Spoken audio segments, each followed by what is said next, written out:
अस्सलाम वालेकुम एवरीवन। वालेकुम अस्सलाम। वालेकुम अस्सलाम मिस।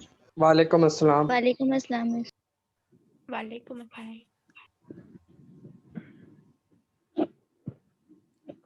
आज हम लोग सेल बायोलॉजी को थोड़ी सी इसकी बेसिक टर्म्स पढ़ेंगे ताकि आप लोगों को क्लियर हो जाए कि हम लोग सेल बायोलॉजी में बेसिकली हम लोग क्या स्टडी करेंगे। तो हम इस लोगों ने आपकी अभी आवाज़ तक थोड़ी हल्की आ रही है। ओके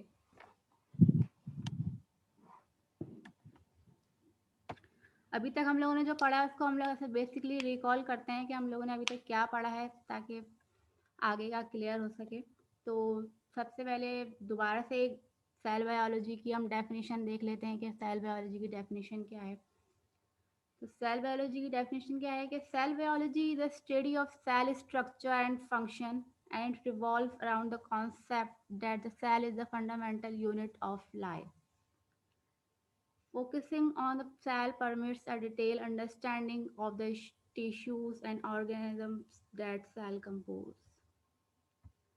सेल बायोलॉजी की डेफिनेशन सबसे पहले क्या है, बायोलॉजी की डेफिनेशन क्या होती है कि study of living organism and there structure and function. तो इस तरीके से सेल क्या है, एक लिविंग थिंग है। तो उसमें उसकी भी डेफिनेशन में क्या है कि the study of cell structure, इसमें हम क्या स्टडी करेंगे कि सेल के स्ट्रक्चर और उसका फंक्शन के बारे में स्टडी करेंगे कि इसमें क्या क्या फंक्शन हो रहे हैं। तो और ये भी है कि सेल क्या है, basic fundamental unit of life है। यहाँ तक सबको समझ में आ जाएगा कि सेल क्या है, basic fundamental unit of life है। और सेल बायोलॉजी में हम लोग क्या स्टडी करते हैं, सेल के स्ट्रक्चर और फंक्शन के बारे में। तो फिर हम लोग देखते हैं कि हमारे पास कितने टाइप्स के सेल्स होते हैं। 2 टाइप्स ऑफ सेल्स होते हैं, एक प्रोकैरियोटिक सेल्स होते हैं और एक यूकैरियोटिक सेल्स होते हैं। प्रोकैरियोटिक और यूकैरियोटिक के बेसिक डिफरेंस क्या है कि यूकैरियोटिक सेल्स में क्या होता है, जो न्यूक्लियस होता है वो क्या है, ट्रू न्यूक्लियस होता है। उसमें क्या है कि ट्रू न्यूक्लियस, इसमें न्यूक्लियस है, न्यूक्लियस मेम्ब्रेन बाउंड है। और जबकि यूकैरियोट में जो न्यूक्लियस तो जो प्रोकैरियोट में न्यूक्लियस नहीं होता, उसमें जो उसका जेनेटिक मटेरियल होता है यानी कि डीएनए और आरएनए जो है वो क्या है, वो एक रीजन में बाउंड होता है। उसका रीजन को क्या बोलते हैं, न्यूक्लियाइड रीजन, जहाँ वो उस रीजन को बोलते हैं न्यूक्लियाइड रीजन। और प्रोकैरियोट और यूकैरियोट मीन्स ट्रू न्यूक्लियस और prokaryotes means pro means before nucleus. Nucleus की डिस्कवरी से पहले जो ऑर्गेनिज्म थे, मतलब जो पहले के ऑर्गेनिज्म है एंशियंट, वो क्या है, प्रोकैरियोट्स हैं। उसमें क्या है, न्यूक्लियस नहीं है, उसका जेनेटिक मटेरियल है वो कहाँ पर मौजूद है, न्यूक्लियाइड रीजन में मौजूद है। अब और इसके अंदर क्या डिफरेंस है कि जो प्रोकैरियोट्स हैं उसके अंदर क्या है, जो ऑर्गेनेल्स है, यानी जो समझे कि सेल के अंदर जो ऑर्गन्स हैं, जैसे हमारे बॉडी के अंदर ऑर्गन्स हैं, इसी तरीके से अगर हम सपोज करेंगे सेल के अंदर जो ऑर्गन्स हैं उसको क्या बोलते हैं, ऑर्गेनेल्स। तो उस ऑर्गेनेल्स को क्या है कि वो ऑर्गेनेल्स जो हैं वो मेम्ब्रेन बाउंड नहीं है, मतलब उसके उसके जैसे कि यहाँ पर है यूकैरियोटिक सेल्स में जो भी ऑर्गेनेल्स हैं, सेल्स के जो भी ऑर्गन्स हैं वो क्या है, मेम्ब्रेन बाउंड है, मेम्ब्रेन के अंदर इनक्लोज हुए हैं। जबकि जो प्रोकैरियोटिक सेल्स होते हैं उसके जो ऑर्गेनेल्स हैं तो वो क्या है, वो मेम्ब्रेन बाउंड नहीं है, वो साइटोप्लाज्म में ऐसे ही मौजूद होते हैं। मिस ये जो तो मिस जी जो न्यूक्लियाइड आप बता रही हैं जिसमें डीएनए आरएनए होता है, मिस ये किसी एक जगह महदूद होता है या पूरे सेल पे, मतलब पूरे सेल के अंदर ये फैला होता है? नहीं, ये फिक्स जगह नहीं है उसकी, कोई फिक्स, पूरे मतलब वो साइटोप्लाज्म में ऑर्गेन्स के मौजूद। साथ ही मिक्स होता है? हाँ, जो न्यूक्लियाइड रीजन होता है ना उसके अंदर ही इर्द गिर्द, मतलब उसके साथ उधर ही रह रहा होता है वो, मतलब मौजूद होता है वो। मिस एक क्वेश्चन है। मिस इसके जो ऑर्गेनेल्स हैं प्रोकैरियोट्स के, वो उनका कोई एक मेम्ब्रेन नहीं है जो उनको बाउंड करके रखे। जी तो मिस ये सेल में ही रहते हैं, किस तरीके से रहते हैं, कैसे अरेंज हुए हैं कि वो सेल्स के अंदर ही हो? क्योंकि इसमें कोई मेम्ब्रेन तो है ही नहीं जो उनको बाउंड करे, एक जगह रखे। तो इधर उधर भी होते होते रहते होंगे, बाहर निकल जाते होंगे। बाहर नहीं निकलते क्योंकि वो मेम्ब्रेन जो है, सेल मेम्ब्रेन तो है ही ना, सेल मेम्ब्रेन जो है, प्लाज्मा मेम्ब्रेन। एक मिनट, लेकिन मीन्स आप ये थोड़ी सी जगह पे, पूरी जगह नहीं है ये प्लाज्मा मेम्ब्रेन।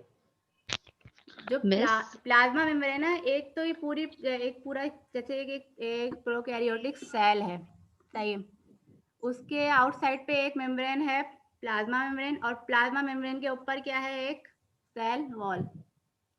ये तो है ही, ये तो दोनों में सिमिलर है, मतलब प्रोकैरियोट में भी और यूकैरियोट में। प्रोकैरियोट में और यूकैरियोट में जो है वो तीन, मतलब जो तीन चीजें सिमिलर है, क्या है उसके अंदर, साइटोप्लाज्म, वो इसमें भी है और इधर भी है। प्लाज्मा अस्सलाम मेम्ब्रेन, वालेकुम मैम। वालेकुम अस्सलाम। तो मैम साइट, आपकी आवाज क्लियर नहीं आ रही, बिल्कुल ज़्यादा बहुत हल्की आ क्लियर रही है। क्लियर है। एक मिनट, नहीं क्लियर तो आ रही है, बहुत हल्की आ रही है। अच्छा जो प्रोकैरियोट्स और यूकैरियोट्स में क्या है कि जो साइटोप्लाज्म है ना, वो उसके अंदर भी है और यूकैरियोट्स में भी है, ये दोनों में ये तो है ही सिमिलर। इसके अलावा जो है प्लाज्मा मेम्ब्रेन जो है वो प्रोकैरियोट्स में भी होगा और यूकैरियोट्स में भी होगा। मिस तो इन हाँ, दोनों में डिफरेंस क्या है? क्योंकि साइटोप्लाज्म इसमें भी है एंड उसमें भी है, बता रही एंड प्लाज्मा मेम्ब्रेन भी इसमें भी है उसमें भी है, बता तो रही फिर हूँ, क्या डिफरेंस है? हाँ बता रही, तो उसमें उसके ये, अलावा साइटोप्लाज्म होता क्या है हाँ वही बता रही, एंड प्लाज्मा मेम्ब्रेन क्या होता है? वेट वेट बता रही।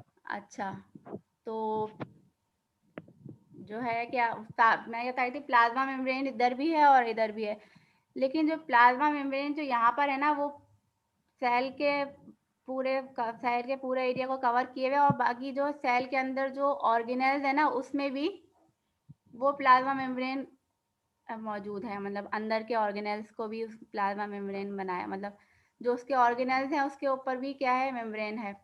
जबकि जो यहाँ पर जो प्लाज्मा मेम्ब्रेन है वो सिर्फ सेल के आउटर साइड पे मतलब मौजूद है। जो सेल के अंदर जो ऑर्गेनेल्स, सेल के अंदर जो प्रोकैरियोट सेल्स होते हैं, उसके अंदर जो है ना ऑर्गेनेल्स जो हैं वो बहुत लिमिटेड होती हैं, जैसे राइबोसोम्स मौजूद होते हैं बस, और न्यूक्लियाइड रीजन होता है जिसमें डीएनए और आरएनए मौजूद होता है। बाकी जो इसके अंदर मिस जो है, इसमें प्रोकैरियोटिक सेल में तो कहीं राइबोसोम मेंशन ही नहीं हुआ और राइबोसोम्स क्या होता है? वैसे पॉसिबल आप ये जो सारे हैं ये राइबोसोम और ये सब, इन सब की हमें फंक्शन की तो ये तो सब हम लोग ऑर्गेनेल्स जो हैं ये अलग अलग हम लोग डिस्कस करेंगे ना, यही तो है पूरा सब्जेक्ट में है ही यही, सारे ऑर्गेनेल्स को अलग अलग हम लोग डिस्कस करेंगे। अभी सिर्फ इसका बेसिक समझने का है कि प्रोकैरियोट्स और यूकैरियोट्स है क्या।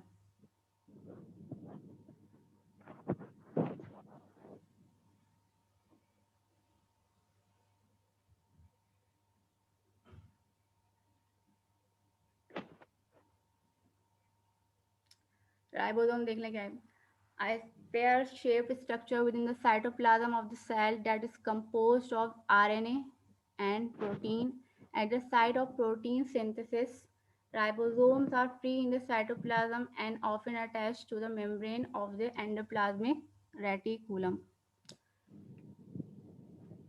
राइबोसोम्स क्या है कि राइबोसोम किस चीज़ से बनती है, आरएनए और प्रोटीन से मिलकर राइबोसोम बनी हुई होती है, और वो किसके लिए काम आती है, प्रोटीन की सिंथेसिस में। सेल के अंदर जो प्रोटीन सिंथेसिस होती है उसमें राइबोसोम्स क्या है, हेल्प करती है। जो एमआरएनए होता है वो यहाँ पर आके अटैच होता है और फिर वो प्रोटीन क्या करती है, वो जो एमआरएनए उसको ट्रांसलेट करती है और फिर उसके बाद क्या बनता है, प्रोटीन बनता है।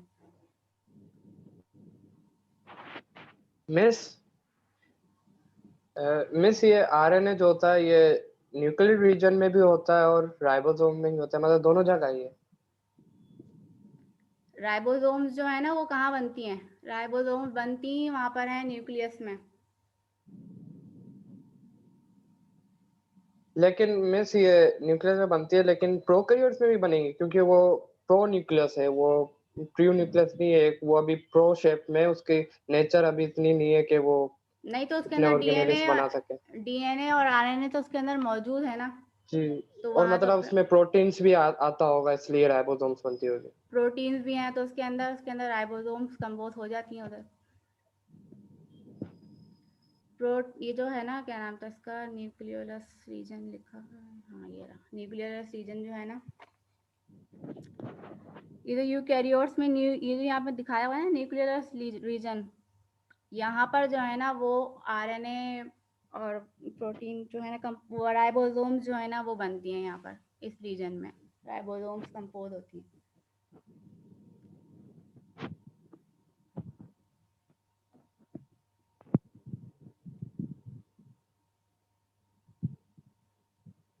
और अच्छा, साइटोप्लाज्म क्या होता है? साइटोप्लाज्म यानी कि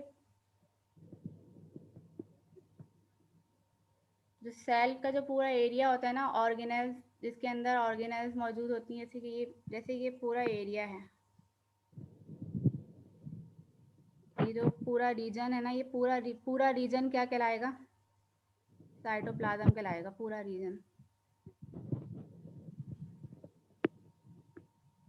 और उसके अंदर उस साइटोप्लाज्म में ऑर्गेनेल्स भी आ जाती हैं, और साइटोप्लाज्म में जो है ना वो क्या, जो लिक्विड पोर्शन होता है, पार्ट होता है सेल का, उसमें वो भी आ जाता है। तो इस पूरे रीजन को साइटोप्लाज्म बोलते हैं।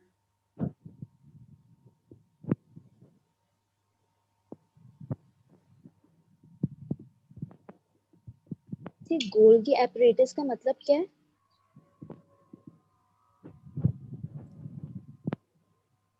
गोल्जी ऑपरेटस, गोल्जी वेसिकल्स होती हैं, मतलब ये ऑर्गेनेल्स हैं, यहाँ पर एक डिफरेंट फंक्शंस हैं इनका। अच्छा, इसका जो हम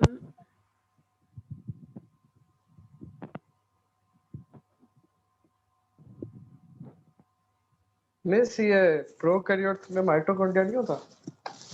नहीं, सिर्फ राइबोसोम्स होता है ना, मतलब सिर्फ ऑर्गेनेल्स में। हाँ, सिर्फ राइबोसोम्स। ठीक है, ठीक। माइटोकॉन्ड्रिया मेम्ब्रेन बाउंड ऑर्गेनेल्स है, वो नहीं मौजूद होती यहाँ पर।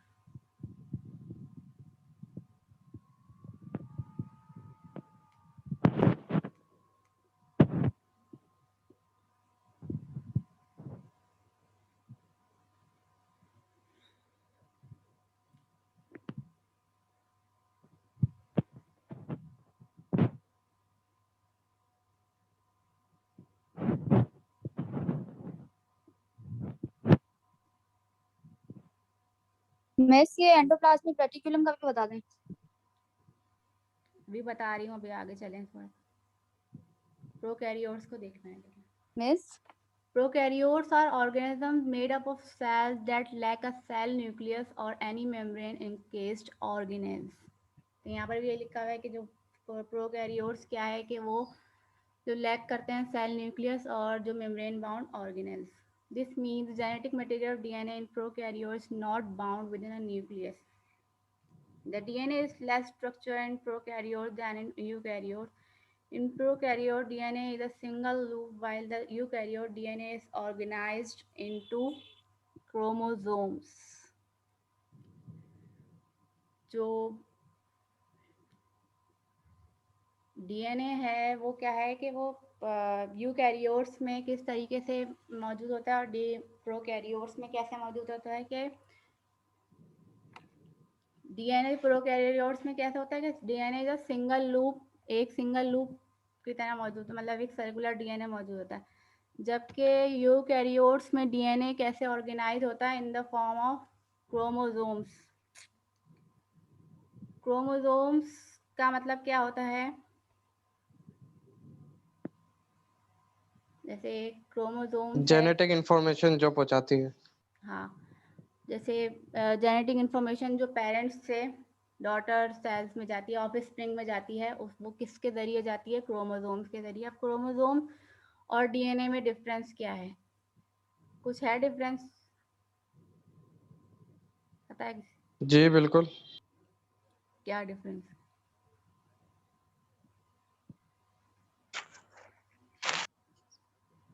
मीन्स जो डीएनए होता है वो एक सिंगली लूप बाउंडेड होता है, अगर वो हम ज्यादा बन जाए उसमें और भी कुछ आता होगा जिससे क्रोमोसोम्स बनती होगी, जरूरी थोड़ी एक डीएनए ही आता होगा। डीएनए तो एक सिंगल उसका ब्लॉक है क्रोमोसोम्स का जो उनको बनाता है। उसमें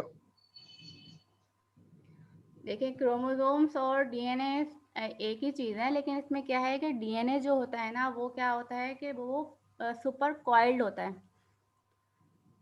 तो डीएनए वैसे जो है ना वो बहुत, जो डीएनए कैसा होता है कि थ्रेड लाइक स्ट्रक्चर होता है, और वो क्या है वो बहुत बारीक सा स्ट्रक्चर होता है वो, लेकिन जब वो कॉइल होता है सुपर कॉइल होता रहता है तो फिर वो क्या बना देता है, वो कॉइल किसके ज़रिए होता है, उसमें कॉइलिंग में बीच में क्या चीज़ आती है इसके ज़रिए कॉइल होता है, वो होती है प्रोटीन।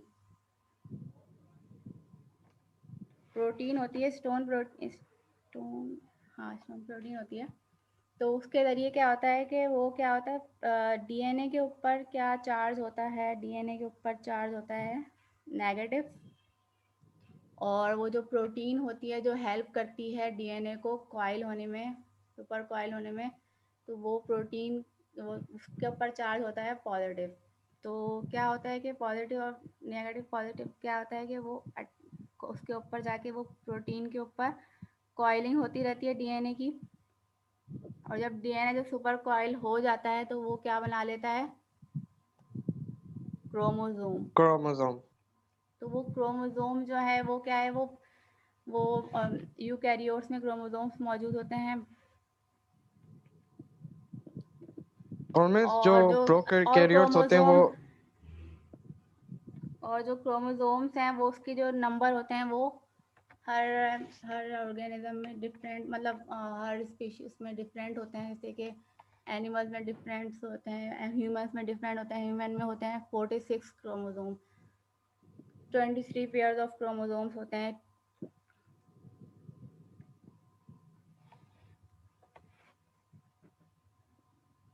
मींस प्रोकैरियोट्स में नहीं होते क्रोमोसोम्स। मतलब उसके अंदर कॉइलिंग ज़्यादा नहीं हो रही होती, डीएनए जो है वो सिंगल लूप में प्रेजेंट होता है, जी एक मतलब मींस सिंगल मतलब वो अपनी भी तो जेनेटिक फंक्शन परफॉर्म कर सकते हैं ना प्रोकैरियोट्स जो ऑर्गेनिजम्स होते हैं। हाँ वो भी कर सकते हैं, क्योंकि बेसिक चीज़ तो क्या है, डीएनए है, डीएनए ही सुपर कॉइल हुआ हुआ है ना। क्रोमोसोम में क्या है, डीएनए ही है ना। तो डीएनए तो फिर प्रोटीन से हुआ हुआ है। प्रोकैरियोट्स में भी है। उसमें क्या है कि वो प्रोटीन के ज़रिए वो सुपर कॉइल हुआ हुआ है ज़्यादा, और इसके अंदर यहाँ पर नहीं है ज़्यादा। तो क्रोमोसोम, अब डीएनए के ऊपर क्या होता है कि डीएनए के ऊपर क्या मौजूद होती हैं, जीन्स। एक मिनट रुके, पहले न्यूक्लिक एसिड का पढ़ लेते हैं।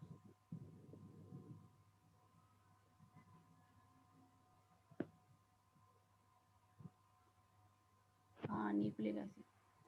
अच्छा, अब डीएनए जो है वो क्या होता है और आरएनए क्या होता है, तो पहले ये पता होना चाहिए डीएनए क्या होता है और आरएनए क्या होता है, फिर समझ में आएगा कि आगे का फंक्शन क्या हो रहा है। तो डीएनए और आरएनए क्या होता है, न्यूक्लिक एसिड होते हैं। न्यूक्लिक एसिड यानी कि बायोमॉलिक्यूल्स, 4 बायोमॉलिक्यूल्स जो होते हैं वो लिविंग ऑर्गेनिज्म के लिए ज़रूरत होते हैं उसकी, जिसको लाइव उसकी लिविंग लाइफ में। तो उसमें क्या है, सेल को 4 बायोमॉलिक्यूल्स ज़रूरी होते हैं। उसमें क्या क्या है, एक है न्यूक्लिक एसिड, दूसरा protein, third one carbohydrate, last one is protein lipid. हो गया ना पूरा, प्रोटीन लिपिड। हाँ, तो यहाँ पर न्यूक्लिक एसिड को देख लेते हैं कि न्यूक्लिक एसिड क्या होता है। क्योंकि डीएनए और आरएनए क्या है, न्यूक्लिक एसिड बेसिकली क्या होता है, डीएनए और आरएनए, यानी कि डीएनए का नाम क्या है, डीऑक्सीराइबो न्यूक्लिक एसिड, और आरएनए राइबो न्यूक्लिक एसिड। अब यहाँ पर देख लेते हैं एक बार। न्यूक्लिक एसिड आर की macromolecule in the continuity of life, they carry the genetic blueprint of the cell, they carry instruction for the functioning of the cell। Nucleic acid की molecule macromolecules है,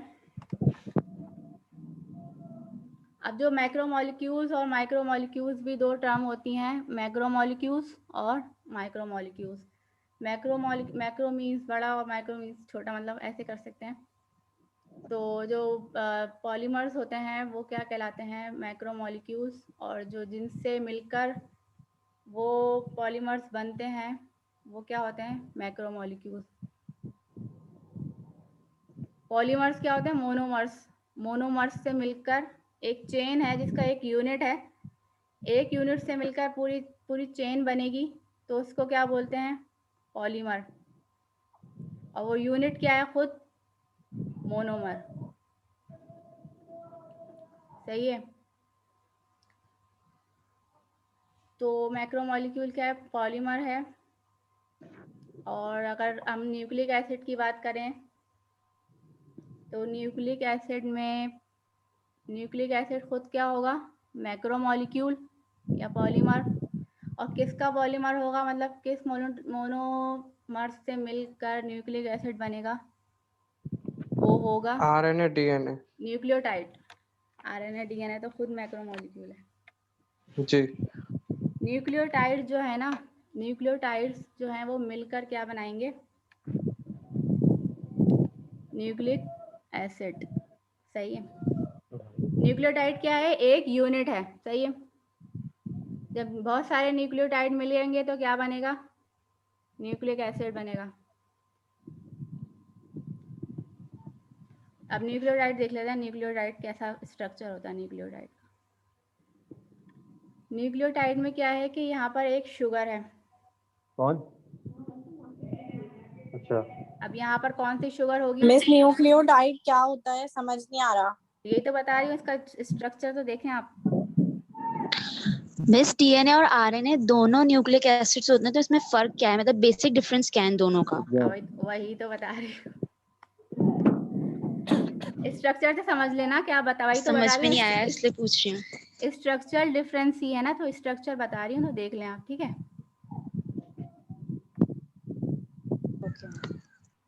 तो जैसे कि यहाँ पर एक शुगर मॉलिक्यूल है और एक फॉस्फेट मॉलिक्यूल है, और यहाँ पर एक क्या है, नाइट्रोजनस बेस।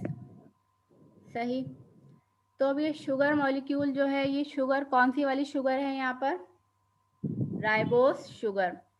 यहाँ पर बोलते हैं ना हम लोग राइबो न्यूक्लिक एसिड, तो यहाँ पर कौन सी शुगर है, राइबोस शुगर।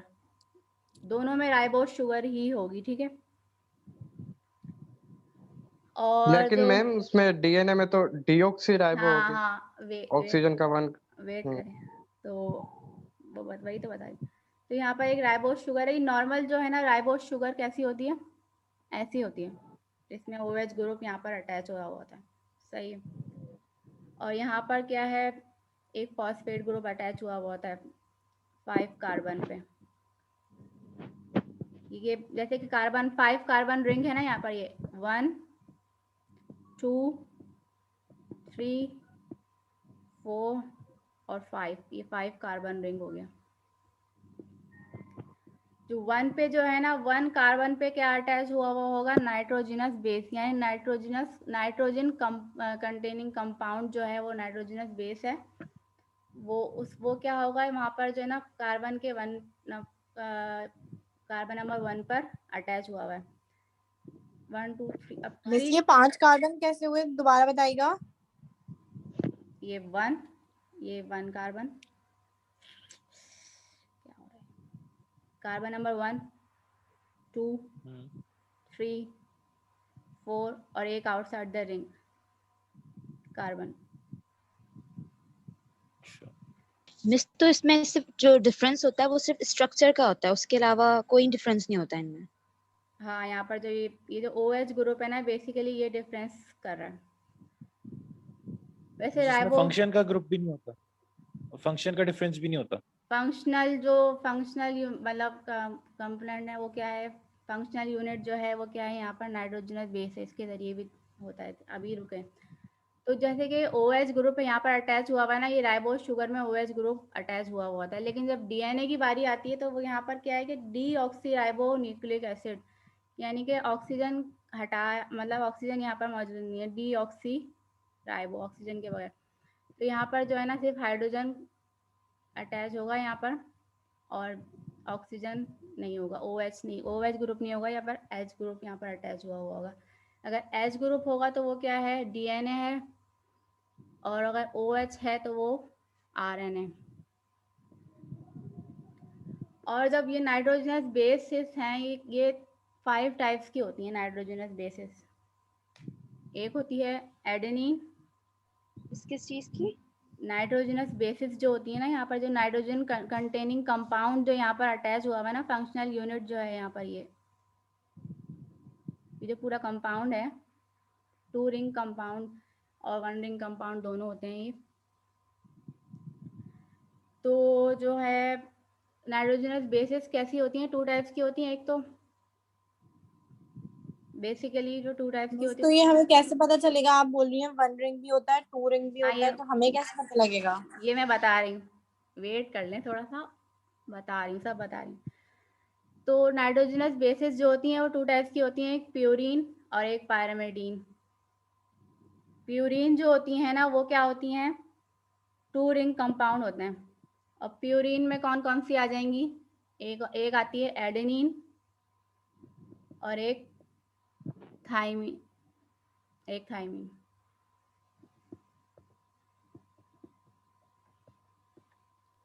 इस थायामाइन ना? नहीं थाइमिन।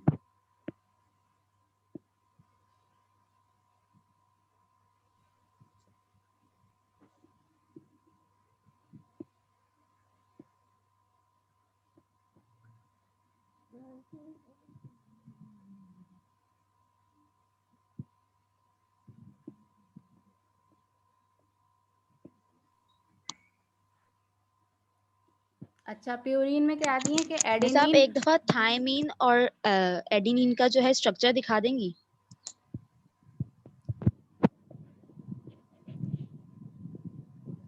ये जो एक मैं अच्छा दिखा देती हूँ।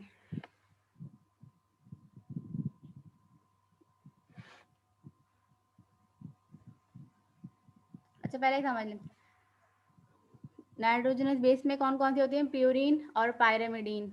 प्यूरीन क्या होती हैं, 2 रिंग स्ट्रक्चर होता है। प्यूरीन में कौन कौन सी आ जाती हैं, एडेनिन और थाइमिन नहीं था, सॉरी ग्वानिन था, ग्वानिन, ठीक है। तो और जो पायरामिडीन होती हैं उसमें 3 नाइट्रोजनस बेसिस आती हैं, उसमें क्या है, यूरेसिल, थाइमिन और साइटोनिन। वैसे आप इन सबके स्ट्रक्चर दिखा दें ताकि अंदाजा तो हो कि ये हैं क्या।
अच्छा, ये स्ट्रक्चर आप देख लें यहाँ पर।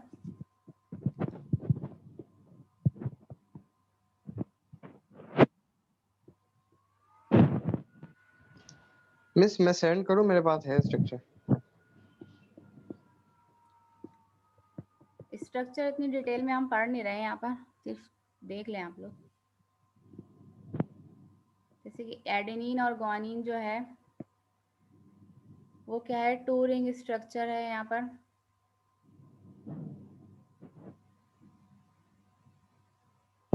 तो ये पायरीन में, ये प्यूरीन है, ये प्यूरीन के दोनों क्या कहलाते हैं, प्यूरीन। और ये पायरामिडीन है तीनों।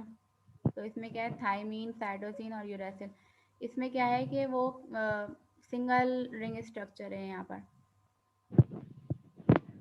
दोबारा बोलिएगा, आपकी आवाज नहीं आ रही। मिस ये वही है वो जो आप बोली थी कि इट मे बी सिंगल और डबल। हाँ, ये वही है, दोनों प्योरीन और पायरिमिडीन नाइट्रोजनस बेसिस हैं। जो दो जो हैं वो क्या है, डबल रिंग स्ट्रक्चर होता है दोनों का, और जो वो क्या कहलाती हैं, प्योरीन, और जो जिनका सिंगल रिंग स्ट्रक्चर होता है वो क्या कहलाती हैं, पायरिमिडीन।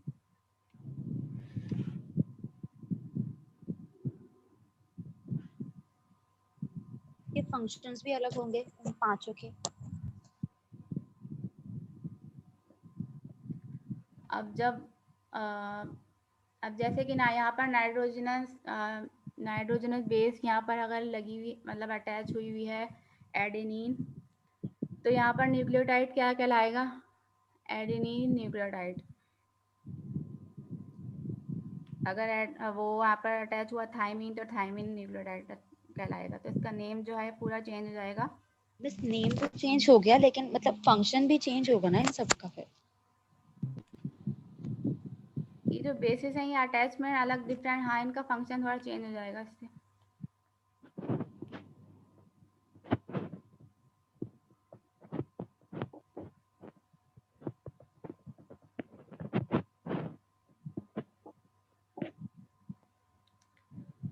अच्छा,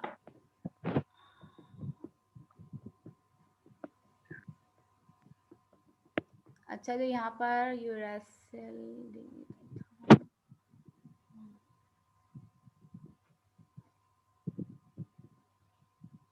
अब यहाँ पर जो थायमीन और यूरेसिल है, ये क्या है कि थायमीन जो है वो कहाँ पर, वो जो है वो किसमें मौजूद होता है, डीएनए में। एक डिफरेंस यहाँ पर ये होता है नाइट्रोजन बेसिस में कि ना, जो थायमीन होता है और यूरेसिल, इसका डिफरेंस होता है। जो आरएनए है उसके अंदर क्या मौजूद होता है, यूरेसिल थायमीन की जगह, और डीएनए में थायमीन वैसे मौजूद होता है यूरेसिल की जगह। वैसे थायमीन डीएनए मौजूद है और यूरेसिल आरएनए में, तो मीन्स ये एक एक नाइट्रोजन बेसिस के डिफरेंस से, मतलब इन लोगों के स्ट्रक्चर में इतना डिफरेंस कैसा आया है आरएनए और डीएनए के?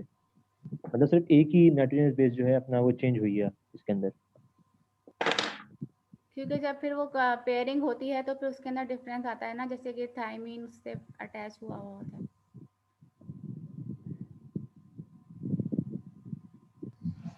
डीएनए तो सिंगल डबल स्ट्रैंडेड स्ट्रक्चर होता है, और आरएनए क्या है, सिंगल स्ट्रैंडेड स्ट्रक्चर होता है।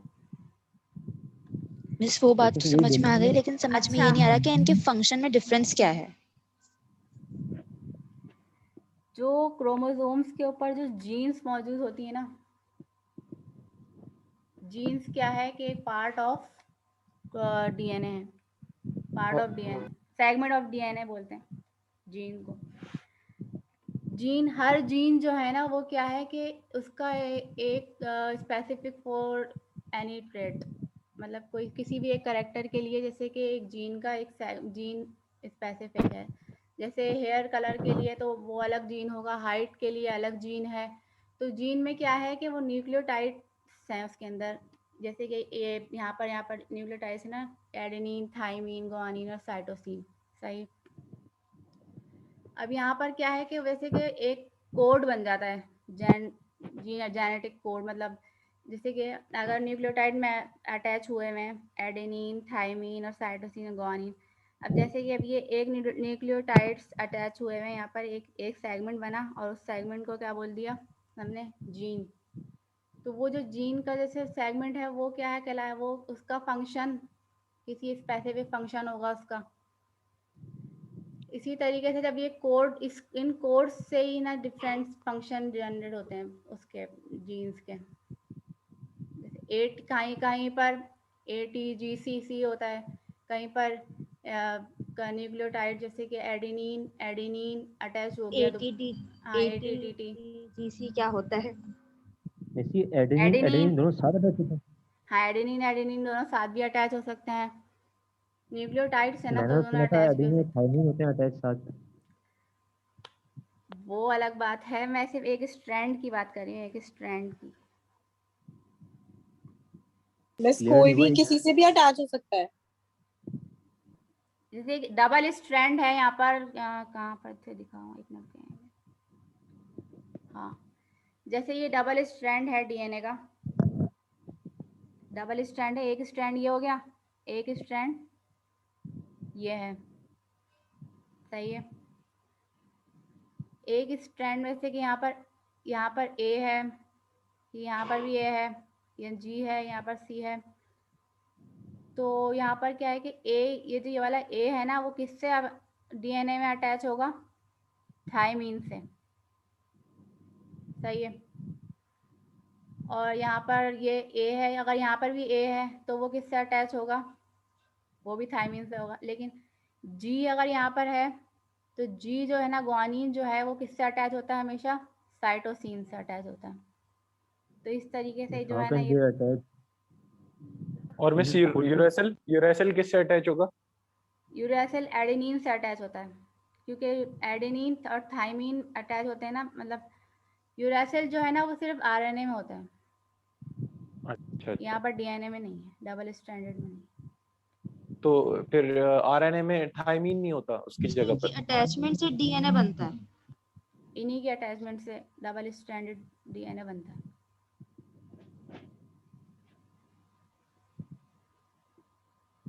अब ये वाली क्लास एंड करते हैं। Thank you. Okay ma'am.